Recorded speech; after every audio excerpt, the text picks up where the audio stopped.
It's early April here in Michigan. It's a little bit early to be planting some trees, but we can't always control when our trees come for wildlife habitat improvement programs. And today I'm going to walk you through how we plant larger trees, meaning normally 18 to 24 inch tall trees. We do this so we get better survival rates. Here's what 100 Norway spruce look like, and they've been in our refrigerator with a lot of other trees. You can see we have been keeping them wet. There is ice on the bottom of these trees. We're gonna let them defrost a little bit before we pull all of them out. But they're fairly tall. They're gonna be about 18 inch tall trees with a root system that's gonna go down 12 to 14 inches. Behind me is last year's planting that is a combination of white pine and white spruce.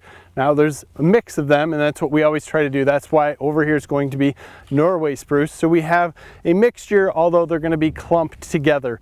Most of this is going to be for shielding of the property and for some bedding area for deer.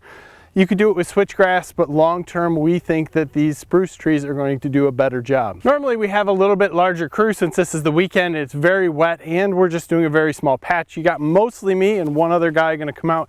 We need to start by clearing out this brush. This is great rabbit habitat. We will be just relocating it slightly so we don't remove any habitat, but we want to be able to keep the rows that are coming behind me right through here. And we do rows because we cultivate and take care of the weeds around these trees for at least 2 more years.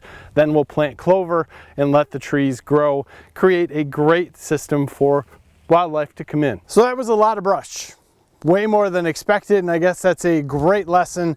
Know where you want your brush piles when you make them and don't move them, because that was set here probably 2 years ago and I didn't think it was quite that much brush. But no issue. I think at this point in time we're going to go grab the tractor and start working some ground. Rototilling up the ground takes up machine hours, man hours, and it just costs more money. But we give the plants a lot more chances to make it. It allows us to work everything in, keep the nutrients in, but also a place to drive over with either a tractor or UTV, keep our line straight, which helps us then when we're cultivating or clearing weeds later. And then once we pull the mini skid steer in, it gives us good ground to auger into. Now this is going to be wet, and once we get into the clay, we're able to take this worked up ground on the top and kick it into the holes with our shoes while we're putting trees in. That is really what helps us out more than anything else, because if we were just turning up clumps of clay and not able to kick anything in the holes with our shoes other than what the auger turned up, it would end up being a mess, and it really then starts to add up more man hours. So overall benefit of working the ground before planting trees is absolutely amazing. Absolutely amazing.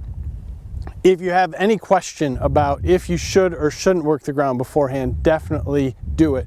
We're just putting in trees here, which is simple. Drill the hole, try not to fill the hole too much, keep it in straight lines.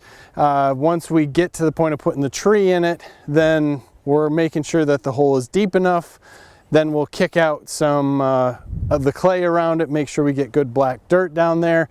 Make sure we don't J-root anything, meaning that any of the roots that go in all point down and don't come around and come back up. Pretty simple stuff, just a matter of how fast can you get it done, and in many cases, just like a lot of things, the prep work is what takes the time. We can plant trees at about 100 trees per hour this way. We get more guys out here, we can speed that up exponentially. So it's a great situation of bringing back some of the trees to the fields that were taken up, expanding wildlife habitat, and we're spending time out here doing this, but at the same point we know these trees are going to make it. We might lose 1 per 100 out of everything we're doing, which is supreme compared to just popping them in and just letting them go, because at that point in time you might have 2 or 3 or 4 per 100 that will grow, especially in a large grassy field like this. As always, interested in your comments. I thought I'd give you guys a little bit of a behind the scenes look at what we actually do out here when we're planting trees again in the spring, kind of from front to back. So thank you for your time. Give us a like in this video, subscribe to the channel if you haven't already. Have a great day.